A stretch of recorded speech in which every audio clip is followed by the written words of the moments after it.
Irmãos, vamos abrir as nossas Bíblias em Efésios 4:1.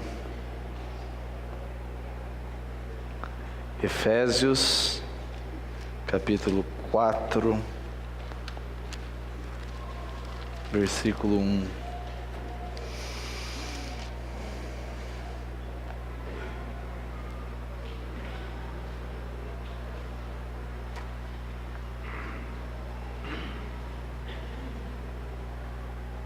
Amém?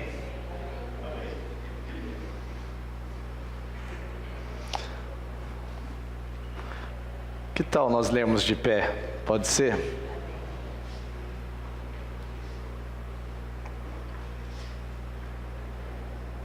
Então vamos ler. Rogo-vos, pois eu, o prisioneiro no Senhor, que andeis de modo digno da vocação a que fostes chamados. Amém. Vamos orar, irmãos.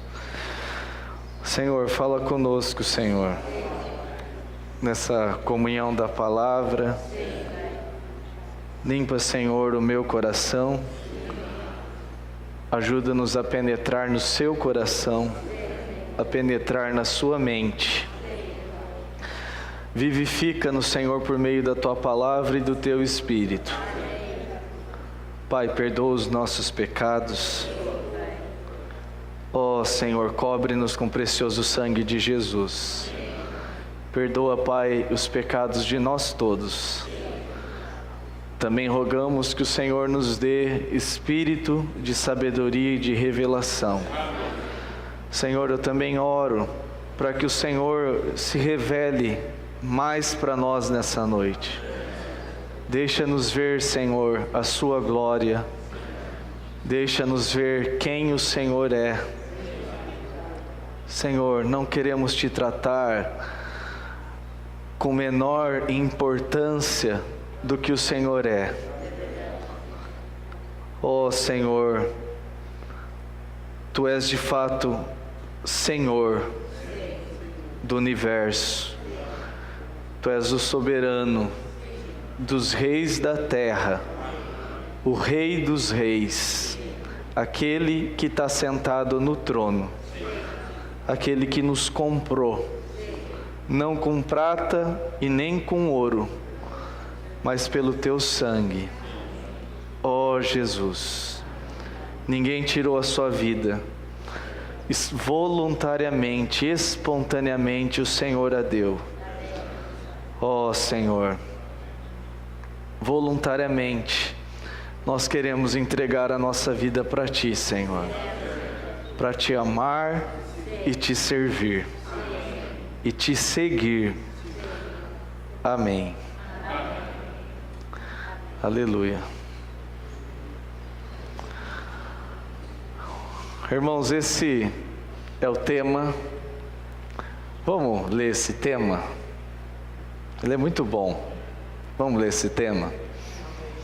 Prisioneiro no Senhor, experimentando um novo tipo de andar. Amém. Nós já vimos, irmãos, em reuniões anteriores, que Efésios é uma carta de revelação. E revelação, irmãos, é algo que nós devemos orar. Paulo nos ensinou por isso. E é o Pai quem dá a revelação. Os irmãos lembram de Pedro? Quando ele perguntou, quem diz o povo ser o Filho do Homem? E eles deram aquelas respostas. Um dizem que tu és João Batista, outros falam que você é Elias, tem gente que diz que você é um profeta. Então Jesus falou para os discípulos, mas e para vocês, quem eu sou? E Pedro, ele respondeu, tu és o Cristo, ungido, não é? O Filho do Deus vivo. E Jesus então, ele falou para Pedro, bem-aventurado você é, Pedro. Pedro, você é um feliz, isso porque para quem o Pai revela Cristo, irmãos, esse é um feliz. E tu és feliz porque não foi carne e sangue que te deu essa revelação, mas foi o meu Pai que está nos céus. Então, irmãos, revelação é algo que nós devemos orar a Deus, pedir para Deus, pedir para o Pai: Pai, revela o Filho. Vamos orar um pouco nesse sentido, irmãos? Ó Pai, revela o Filho para nós. Pai, nos dá espírito de sabedoria e de revelação. Foi o Senhor quem revelou quem Cristo era para Pedro. Pai, foi o Senhor quem revelou para ele que Jesus era o Cristo, o Filho do Deus vivo. Ó Pai, que os nossos olhos possam ver quem Jesus é. Ó Senhor, ilumina um pouco mais nessa noite os olhos do nosso coração. Pai, nós queremos ser humildes diante do Senhor. Ó Senhor, concede-nos essa graça de ganharmos revelação de quem Jesus é. Queremos ser impactados por essa visão, Senhor. Ó Jesus, Tu és o Cristo, o Filho do Deus vivo. Aleluia. Então, Efésios, por um lado, é uma carta de revelação. A revelação que você tem já no capítulo 1, das bênçãos e das preciosas promessas de Deus, são maravilhosas. Mas Efésios também é uma carta de exortação. E nós já vimos em outras reuniões que exortar não tem um sentido negativo, irmãos. Exortar não quer dizer repreender. Exortar não é ficar bravo. Olha aqui, hein? Não, não é isso, irmãos. Exortar é chamar para vir para o meu lado. Vem comigo. Na verdade, irmãos, nessa noite, mais uma vez, o que Deus está nos fazendo é nos chamando. Vem para o meu lado. Toda exortação do Senhor nessa carta para abandonarmos um viver de outrora, uma velha vida, para abandonarmos o império das trevas, para abandonarmos aquele viver em que nós andávamos segundo o curso deste mundo, segundo a vontade da nossa carne e dos nossos pensamentos. O Senhor está dizendo: deixa tudo isso e vem para o meu lado, vem para o meu reino. O Pai fala: vem para o reino do meu Filho amado. O Senhor está chamando, irmãos. Isso é exortar. E então Efésios ela é uma carta de exortação. E o encargo do que nós temos compartilhado, irmãos, já há algumas semanas é esse.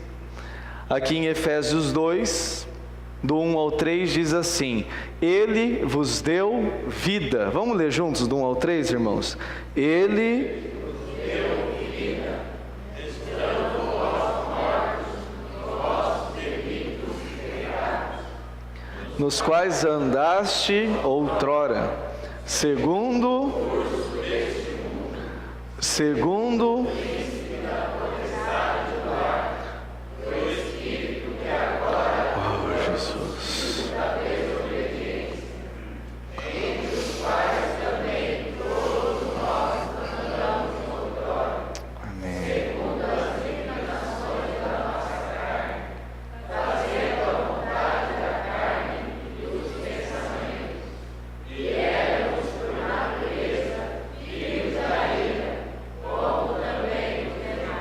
Então Paulo aqui está lembrando como que era o nosso andar de outrora.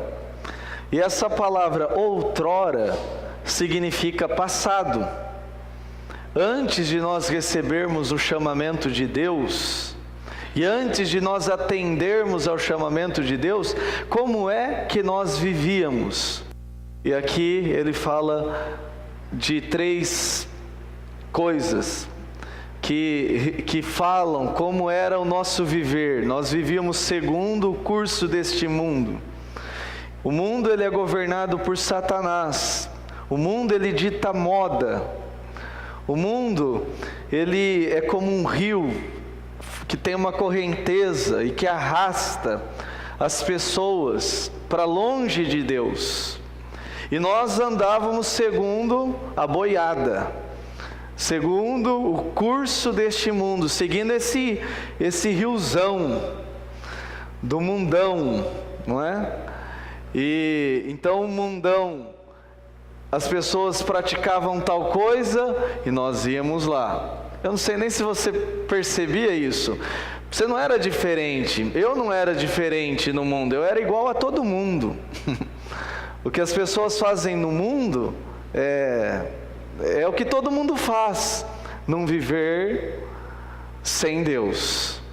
Seguíamos o príncipe da potestade do ar. Então tinha alguém que governava, tinha alguém que influenciava a nossa vida, e aqui Paulo está dizendo que era o príncipe da potestade do ar. Tínhamos uma influência espiritual na nossa vida, e aqui está falando de poderes malignos, e esses seres espirituais, eles exerciam influência na nossa vida. Quantos relatos nós ouvimos, irmãos? E tem alguns relatos que são tão fortes. Num domingo à noite, uma irmã, ela veio aqui testemunhar que os demônios mataram o pai dela. E que os demônios tentaram matar a sobrinha dela. E é só na vida dela, será que acontece isso? Então nós andávamos segundo o príncipe da potestade do ar, segundo, esses espíritos que atuam nos filhos da desobediência. Irmãos, esse viver é um viver do passado.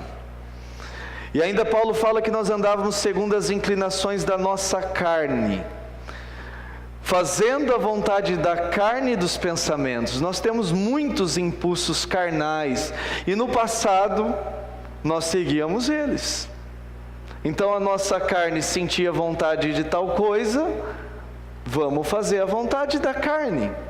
A carne tem vários impulsos. Existe o impulso sexual, existe o impulso da carne que leva para a violência, existe o impulso da carne que leva o homem para coisas que são consideradas de alto valor cultural, mas que da mesma forma afasta o homem de Deus, não é? Então alguns são levados para o mundo da intelectualidade, mas da mesma forma tem títulos, mas que também estão distantes de Deus, não é? Mas aqui Paulo está falando que o Senhor nos deu vida. Nós estávamos mortos.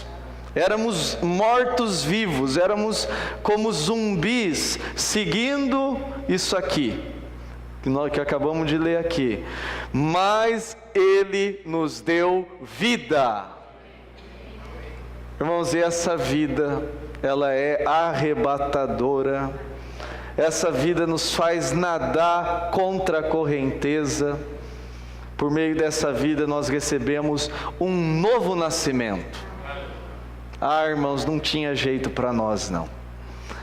Aquela velha Denise, aquele velho Gil, não é? Aquela velha Sulamita, não é? Aquele velho Luizão, aquela velha Dinha, aquele velho Luiz Carlos, aquele velho Nicanor, só tinha uma solução: morrer. Tinha que nascer de novo, só nascendo de novo para dar jeito. E Ele nos deu uma nova vida. Oh, irmãos, isso não é maravilhoso? Ele nos deu vida. Porque no versículo 10 fala que nós somos feitura dEle. Foi Ele que nos fez. Foi Deus quem nos criou. E Ele nos fez. Essa palavra feitura significa poema. Eu sou professor de literatura, irmãos, e um poema, quando um poeta ele escreve um poema, que nem Camões, O amor é fogo que arde sem se ver, é ferida que dói e não se sente, é um contentamento descontente, é um andar solitário entre agentes. Ele está expressando no poema o seu sentimento. Irmãos, quando Deus nos fez, Ele nos fez de maneira especial, colocando ali todo o seu coração. Nós somos o poema de Deus. Não é maravilhoso? E aqui diz que nós somos criados em Cristo Jesus. O modelo que Deus usou foi Cristo Jesus. E Cristo Jesus é a nossa forma, Ele é o nosso modelo, Ele é o nosso molde. Então imagina só, o artista, ele está pintando um quadro. Cadê a Bia? A Bia não está aqui hoje, né? E daí tem ali uma imagem para ele usar de modelo, para fazer aquele quadro. Então usa aquela foto e eu quero pintar usando aquela foto. Então o modelo é aquela foto. Irmãos, o nosso modelo, quando Deus estava nos formando, era Cristo. E aqui fala que nós somos criados em Cristo para boas obras. Esse foi o plano de Deus. Ele de antemão, isso nós temos que falar que nem Davi. Tal conhecimento é maravilhoso demais, está além da minha capacidade de compreender, porque não existia nada e Deus já tinha planejado um viver. Eu vou criar o homem e o meu desejo é que o homem viva assim. Ele preparou de antemão. Isso é o plano de Deus, isso é o propósito de Deus. Deus, Ele nos criou para vivermos segundo o modelo de Cristo. Essa era a intenção dele. Então, mas também os irmãos já compartilharam bastante, e eu creio, irmãos, que quando os irmãos estão compartilhando aqui, eles estão sendo usados por Deus, pelo Espírito de Deus, para lembrar que esse viver de outrora, ele precisa ficar no passado. Porque embora que Paulo esteja usando essa expressão outrora, talvez na nossa experiência ainda nós estamos vivendo esse outro tipo de viver aqui. Mas o Senhor, Ele está nos exortando. Vem para o meu lado. Amém? E Paulo, ele também fala no capítulo 4:1. Vamos ler juntos, irmãos? Isso é algo que os irmãos têm compartilhado também. Efésios 4:1. Rogo-vos, o prisioneiro no Senhor, que andeis de modo digno da vocação. Paulo está rogando. E qual que é a condição de Paulo? Como é que Paulo se sente quando ele está nos rogando para ter um andar de modo digno? Irmãos, e um andar do modo digno de Deus é um andar digno do que Deus fez por nós. Nós já compartilhamos, já cantamos, que o Senhor espontaneamente, Ele entregou a sua vida por nós. Ninguém atirou, ninguém obrigou, ninguém tinha poder para tirar a vida de Jesus. Ele espontaneamente a deu para nos salvar, para nos redimir, para nos comprar. Ele fez isso. Irmãos, Ele é ou não é digno de um viver da nossa parte que honre o que Ele fez por nós? Ele merece ou não merece? Irmãos, e quando Paulo ele está rogando, a condição dele, a maneira como ele se sente ao rogar, ao fazer esse rogo é: eu prisioneiro no Senhor. Eu me sinto preso no Senhor. Então vem cá, Dil, por favor. Tinha um tipo de prisão que era deixar o preso acorrentado com outro soldado. Então ele já não tinha mais liberdade para ir onde ele queria ir. Ele tinha que falar para o soldado. Então, se eu sou o prisioneiro e o Dil é o soldado e eu estava amarrado a ele, eu tinha que falar: Senhor, eu preciso ir no banheiro. Então, ele ia e me levava. Agora, se ele dissesse que não, se ele fala que não vai não é? Não tinha, eu estou preso. Já não tenho mais liberdade para fazer o que eu quero. Eu estou preso junto nesse soldado, amarrado. E Paulo aqui ele diz que ele é um prisioneiro no Senhor. Ele está preso, não é prisioneiro é preso no. Eu estou preso nele. De forma que eu sinto que eu não tenho mais liberdade, eu não faço mais o que eu quero. Eu estou preso nele. Então o meu viver é um viver segundo a aprovação dele. Se ele deixar eu ir, eu vou. Se ele não deixar ir, eu não vou.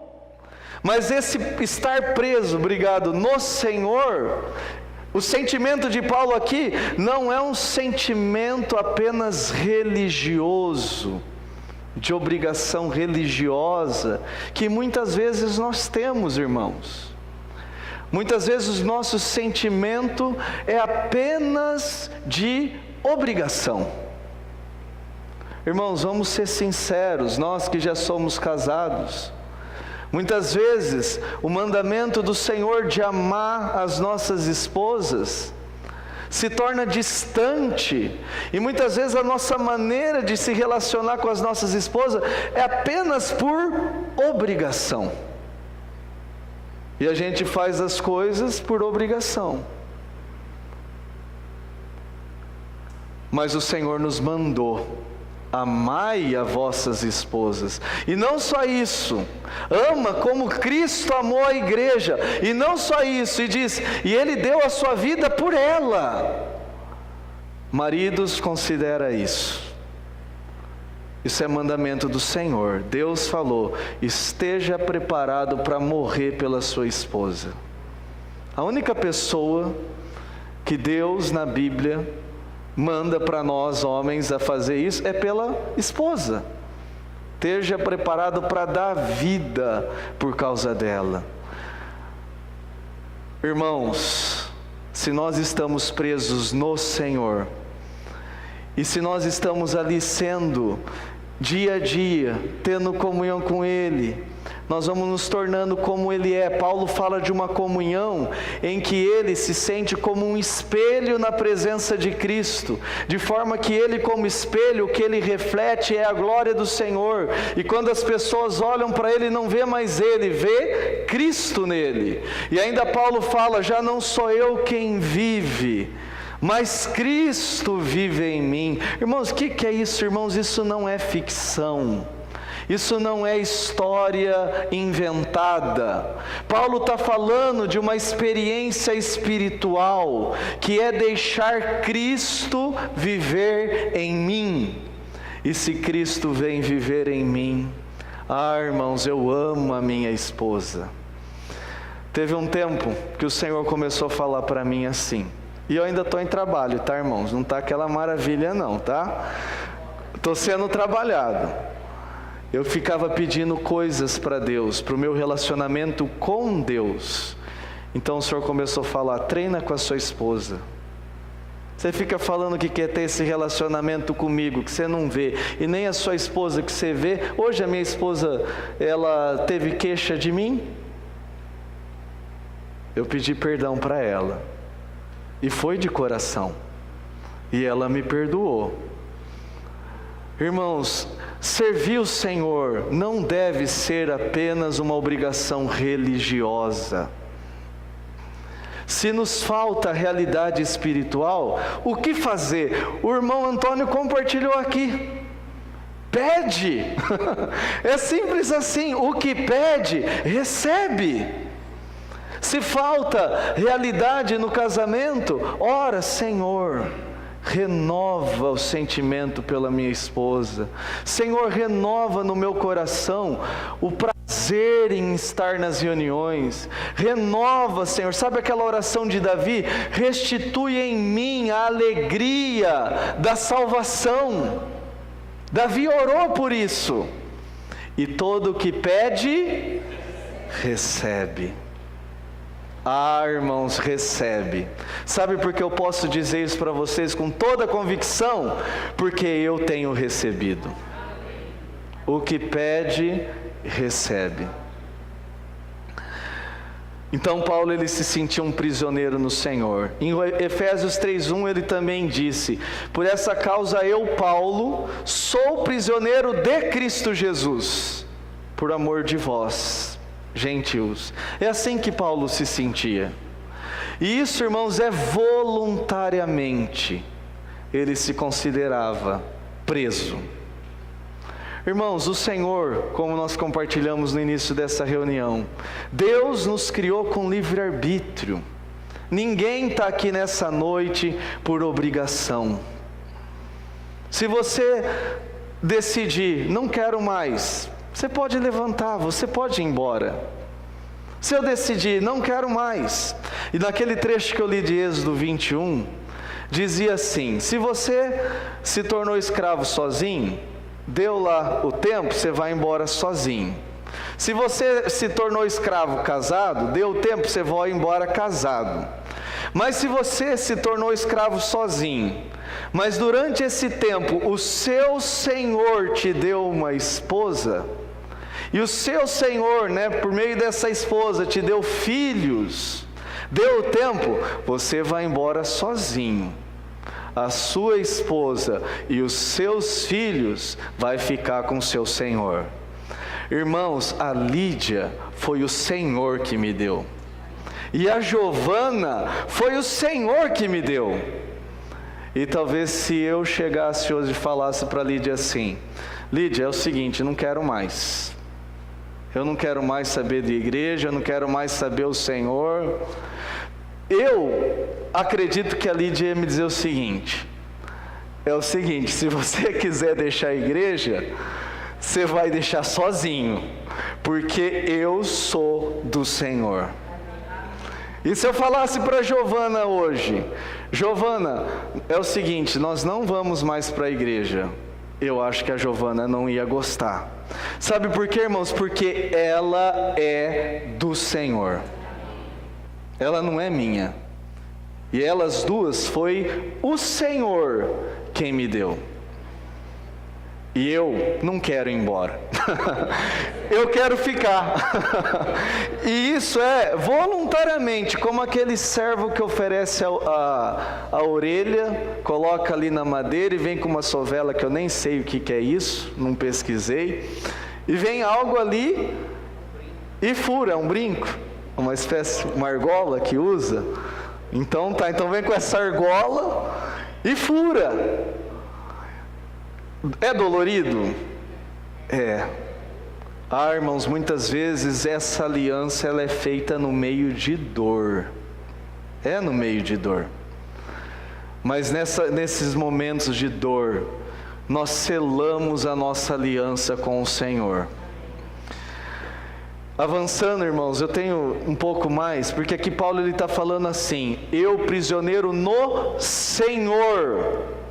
E como eu falei no início, irmãos, nós temos talvez essa palavra Senhor a gente não entenda o peso que ela tem, porque nós usamos no dia a dia para falar, se bem que isso também perdeu o uso. O filho trata o pai de você, não chama o pai de Senhor. Na escola eu tenho alunos mais velhos que eu, e às vezes eles vêm, eu tenho alunos de 20, de 30, de 40, de 50 anos, Eles vêm falar: professor Adriano, o senhor poderia me dar uma outra prova? E tem irmão e tem irmã, eu gostaria de falar isso, não tinha planejado, mas considera. No mundo as pessoas falam assim: pelo amor de Deus, senhor é sua mãe, senhora é sua mãe, senhor é seu pai, senhor está no céu, fala você. Irmãos, olha o que está ensinando, onde está o respeito, não é? Então, quando vem alguém me chamar de senhor na escola, eu deixo chamar, não é? E daí, mas eu queria dizer que por conta disso, da gente tratar de senhor, senhora, nós não temos noção do significado dessa palavra, porque no Brasil, nos nossos dias, não tem mais escravidão, e aqui a realidade é de senhor, de amo, de dono e de escravo. E aqui está falando que eu sou prisioneiro do Senhor, Ele é o meu dono, Ele é o meu amo, eu pertenço a Ele. E a palavra aqui para Senhor no grego é kuriel, mas antes eu queria ler com os irmãos essa passagem que é maravilhosa. Eu queria perguntar para os irmãos o seguinte: irmãos, por que é que Jesus morreu e ressuscitou? Com que objetivo Jesus morreu e ressuscitou? Então imagina que alguém, talvez novo na fé, te chegue e pergunte: Luiz Henrique, por que Jesus morreu e ressuscitou? Joselena, por que Jesus morreu e ressuscitou? Eu acredito que a nossa resposta, talvez a resposta mais rápida seria: Jesus morreu e ressuscitou para nos perdoar os nossos pecados. Não seria essa talvez a primeira resposta ou não? Talvez a primeira resposta minha seria: Jesus morreu e ressuscitou para perdoar os meus pecados, os nossos pecados.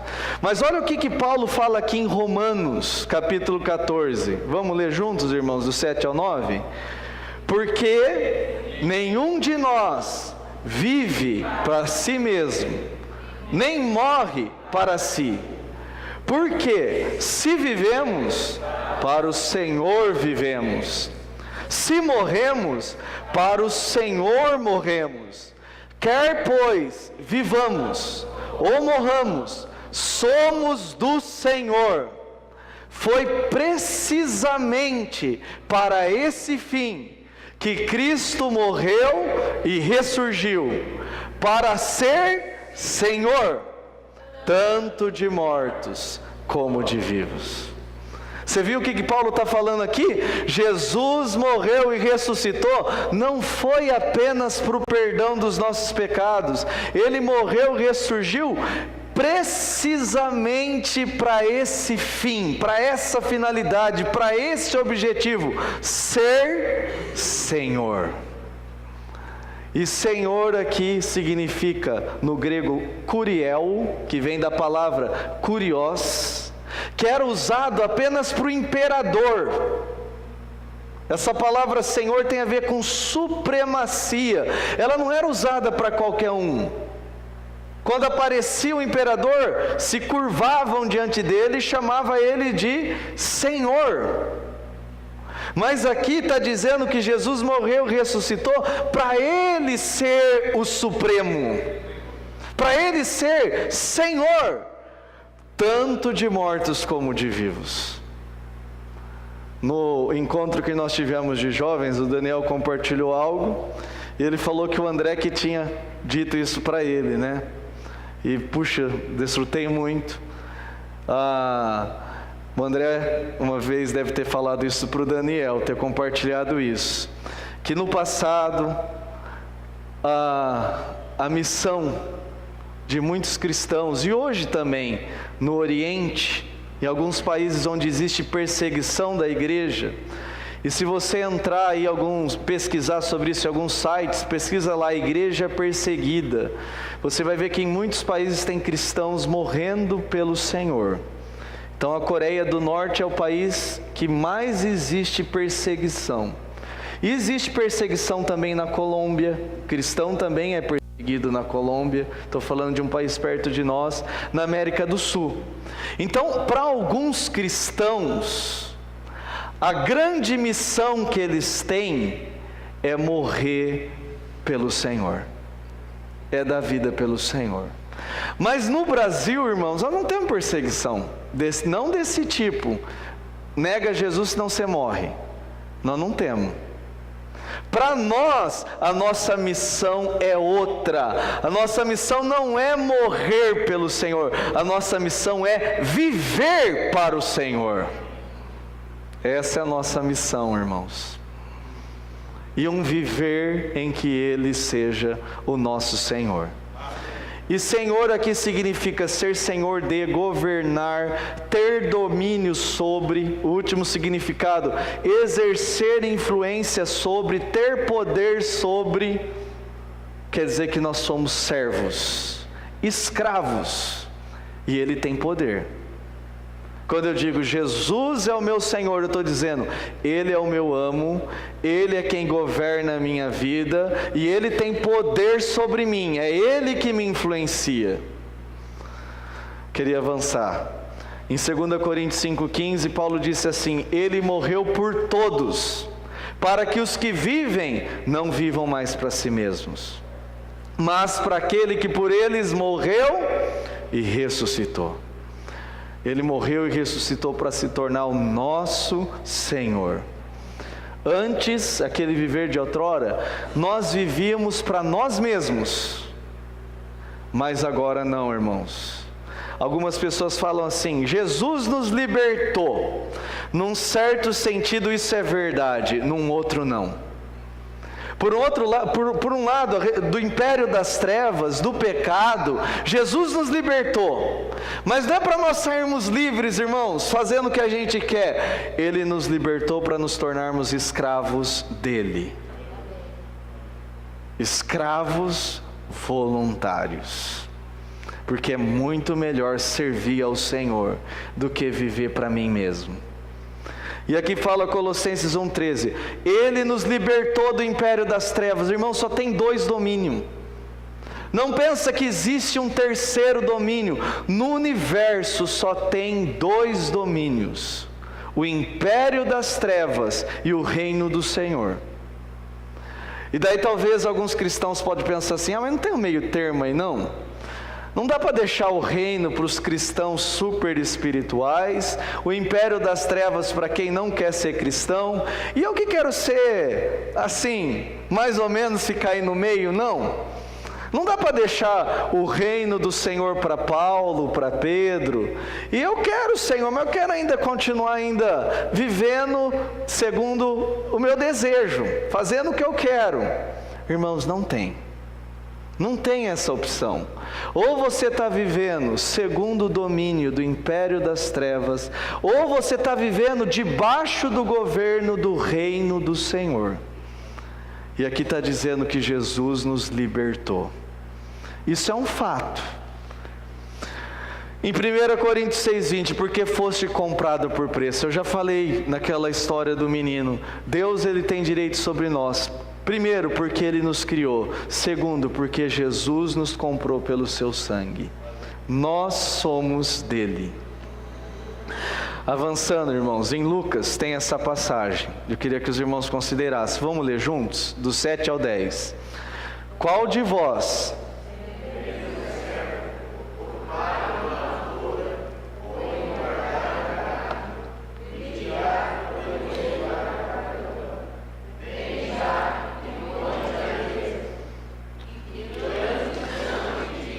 Senhor.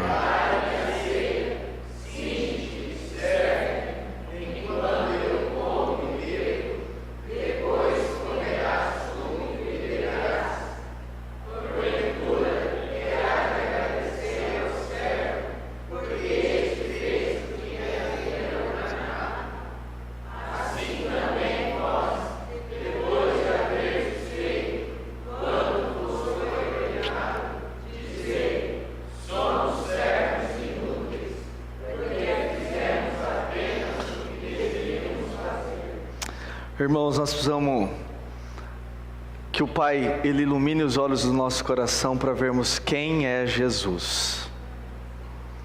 Senão, o Evangelho ele não vai ter nenhum impacto na nossa vida e nós vamos continuar tratando Deus como qualquer um.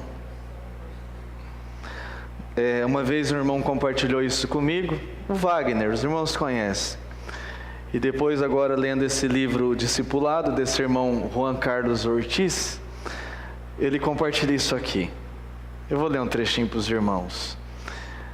Ele fala assim, ó.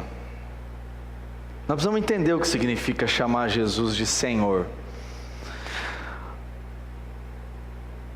Nos séculos mais recentes, temos ouvido falar de um outro evangelho. Um evangelho cujo centro é o homem. Um evangelho humano. É o evangelho da oferta tentadora. O evangelho da venda fácil. O evangelho do negócio vantajoso que ninguém pode recusar. Os pregadores dizem, amigos, se aceitarem Jesus, e aqui já encontramos um erro, pois é Jesus quem nos aceita, e não nós a Ele. Mas nós colocamos o homem no lugar de Jesus, e agora o homem é a figura mais importante. Os evangelistas dizem, Jesus está batendo a porta do seu coração. Por favor, abram a porta. Não veem que Ele está lá fora, de pé, ao frio e ao vento? Não é de se espantar que o ouvinte pensa que está fazendo um grande favor ao Senhor ao tornar-se um cristão. Costumamos dizer às pessoas, se vocês aceitarem a Jesus, vocês terão alegria, paz, saúde, prosperidade. Se derem a Jesus 100 cruzeiros, receberão de volta 200 cruzeiros. Estamos sempre apelando para os interesses humanos. Jesus é o Salvador, a cura para nosso corpo, é o Rei que virá para mim. Este mim é o centro do nosso Evangelho. Nossas reuniões são centralizadas no homem. O arranjo do mobiliário, as cadeiras, o púlpito, tudo aponta para o homem. Quando o pastor prepara o programa de culto, ele não pensa em Deus, mas em seus ouvintes. No primeiro hino, a congregação fica de pé. No segundo, ficará sentada, para que as pessoas não se cansem. Em seguida, teremos um dueto para modificar um pouco a atmosfera. Depois nós faremos outra coisa. E o culto não deve passar de 1 hora, para que o povo não se fatigue. Onde é que Jesus está? O Senhor. A letra dos nossos hinos segue na mesma linha. Conta as bênçãos, Cristo é meu, estou feliz com Jesus. Nossas orações também se centralizam no homem. Senhor, abençoa meu lar, o meu marido, abençoa meu gato, meu cachorro, por amor de Cristo, amém. Essa petição nunca foi por amor de Cristo, é por amor a nós. É certo que muitas vezes empregamos as palavras corretas, mas com atitude errada, enganamos a nós mesmos. Nosso evangelho é como a lâmpada de Aladim. Pensamos que podemos esfregá-lo e obter tudo o que quisermos. Não é de admirar que Karl Marx tenha dito que a religião é o ópio das massas. Talvez ele tivesse razão, ele não era nenhum tolo. Ele sabia que o evangelho para muitas pessoas era apenas uma fuga. Mas Jesus não é ópio, Ele é Senhor. Quando Ele se dirige a nós na qualidade de Senhor, temos que ir ao seu encontro e entregar-lhe a nossa vida e obedecer às suas ordens. Se nossos líderes eclesiásticos fossem ameaçados pelas autoridades religiosas e pela polícia, como o foram os apóstolos, provavelmente eles teriam orado a Deus nos seguintes termos: Pai, tem misericórdia de nós, socorre-nos, Senhor, tem misericórdia de Pedro e de João, não deixe que os soldados toquem neles, concede um meio de livramento, não permita que soframos, olha aqui estão, o que estão fazendo conosco, ó Senhor, detém esses homens, não permitem que nos causem mal. nós, nos, eu, me. Mas quando lemos o capítulo 4 de Atos, vemos que a oração que os cristãos fizeram foi no sentido contrário. Notemos quantas vezes os apóstolos dizem tu e teu ou tua. Ouvindo isso, unânimes levaram a voz a Deus e disseram: Tu, soberano Senhor, que fizeste o céu, a terra, o mar e tudo o que neles há, que disseste por intermédio do Espírito Santo, por boca de nosso pai Davi, teu servo, por que se enfureceram os gentios e os povos imaginaram coisas vãs?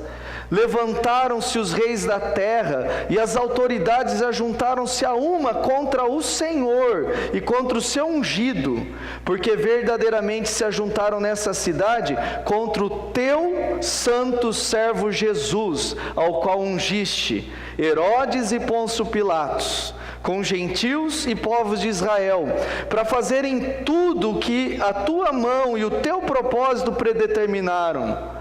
Agora, Senhor, olha para as suas ameaças e concede aos teus servos que anunciem. Olha, eles estão orando, é Atos 4 isso.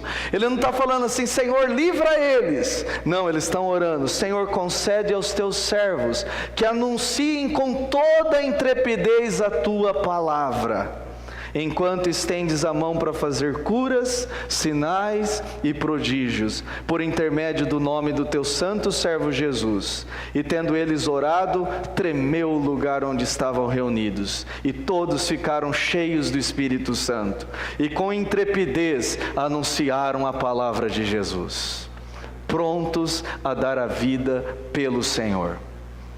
Eu estou lendo o livro dos mártires. Irmãos, no passado, muitos santos deram a vida pelo Senhor, tanto sofrendo perseguição do Império Romano e mais tarde da Igreja Católica Romana.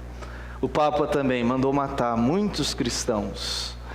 E ali, irmãos, eles não clamavam pela própria vida, eles imitavam o modelo de Jesus, dizendo: Pai, perdoa, eles não sabem o que fazem. Alguns, eles iam ali para a fogueira e ficava ali 45 minutos queimando, começando das partes baixas. Eles tinham pólvora, mas nem sempre a pólvora estourava para morrer rápido.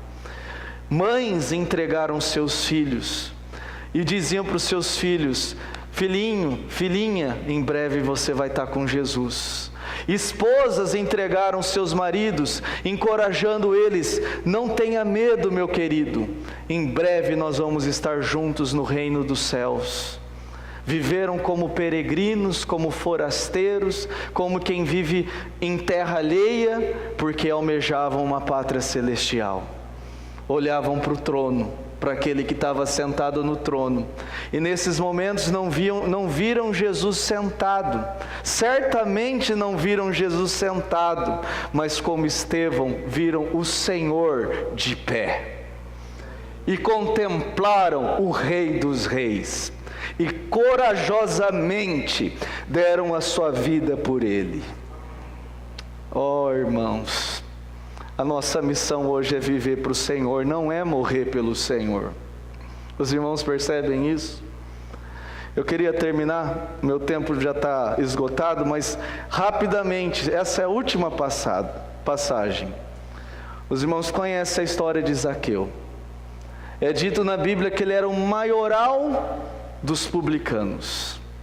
Se eu e você fôssemos pregar o Evangelho para Zaqueu, talvez nós: Zaqueu, o senhor que é o Zaqueu, eu posso ter um minutinho de conversa com o senhor pode descer aí um pouquinho para me dar 2 minutinhos de atenção?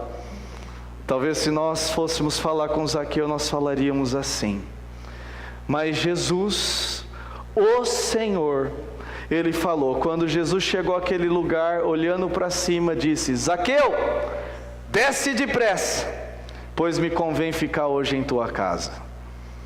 E ele desceu a toda pressa, recebeu com alegria. No passado, irmãos, eu não entendia, hoje eu comecei a entender melhor. Jesus, irmãos, Ele é o Senhor. Ele diz para Mateus, que estava sentado ali na porta da coletoria: vem, segue-me. Ele disse para aqueles homens que estavam pescando: vinde a mim, e eu vou fazer de vocês pescadores de homens. E eles atenderam, porque o Pai revelou para eles que Jesus era o Senhor. E eles abandonaram e desceu. Os 7, todos que viram isso murmuravam, dizendo que ele se hospedara com um homem pecador.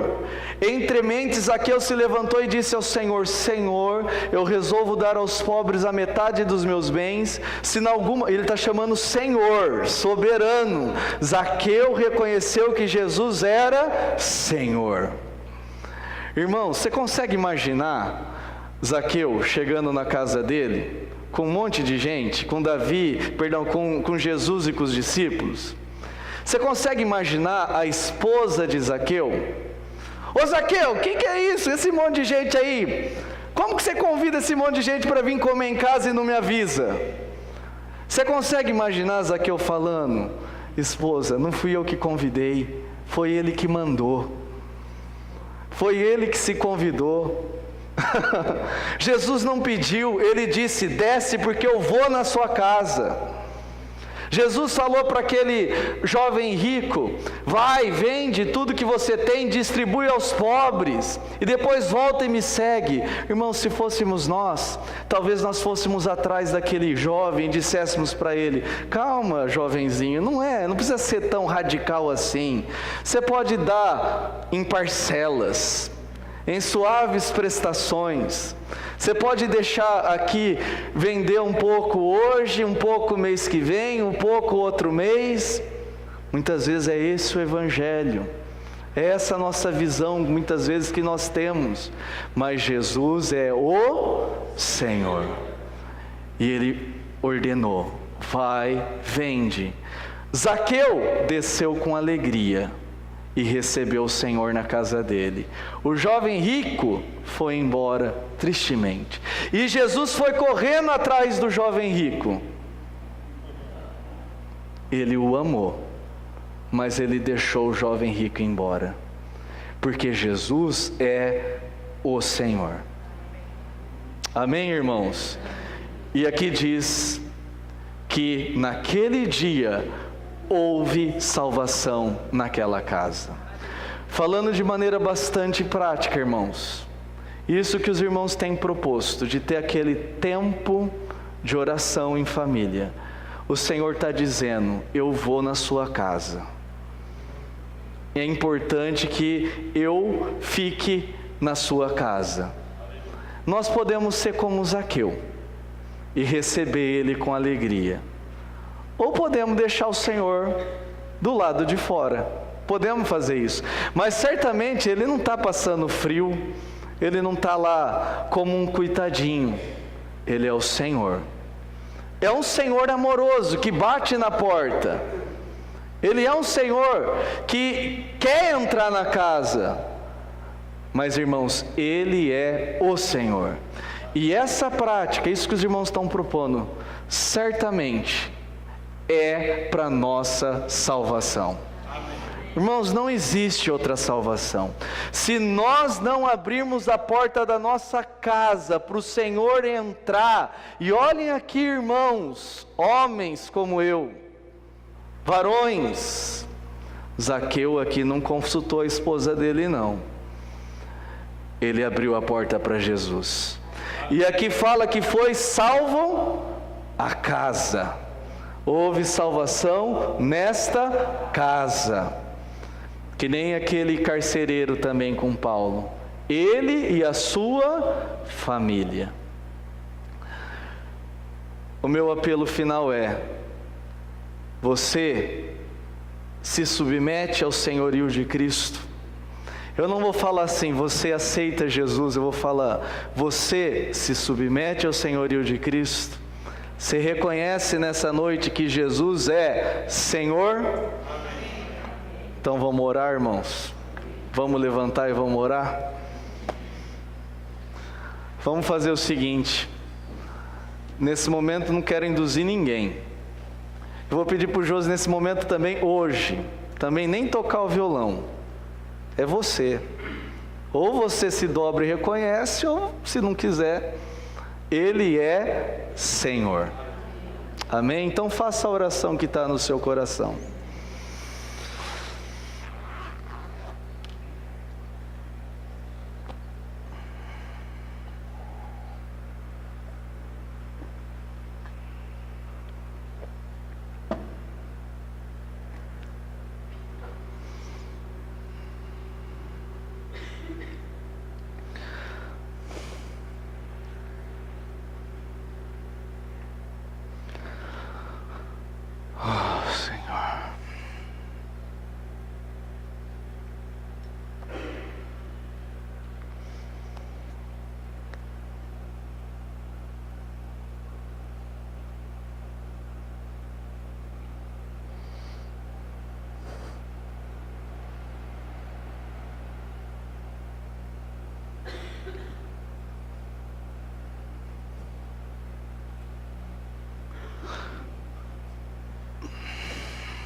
Jesus, eu gostaria de orar, se você concordar e quiser fazer dessa oração a sua oração também, eu vou pedir para você repetir, tá bom? Jesus, eu reconheço mais uma vez o teu senhorio na minha vida. Jesus, eu quero te entregar novamente a minha vida a ti. Eu quero deixar o viver de outrora. Quero abandonar o velho viver. Deixar tudo para te seguir. Eu reconheço, Jesus, o teu governo, a tua supremacia. Eu reconheço, Jesus, que tu és o soberano dos reis da terra. Tu és o Rei dos reis, o Senhor dos senhores. Eu reconheço, Jesus, tu és o Cristo, o Filho do Deus vivo. Tu és Deus. O Senhor tem direito na minha vida. Eu te pertenço. A minha casa te pertence. O Senhor me pertence porque o Senhor me criou. E também reconheço que eu sou teu porque fui comprado.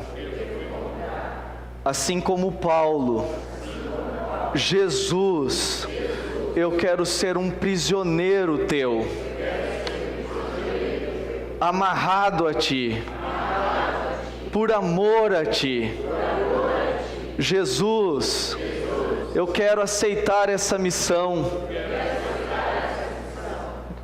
espontaneamente, como o Senhor deu a sua vida por mim, voluntariamente.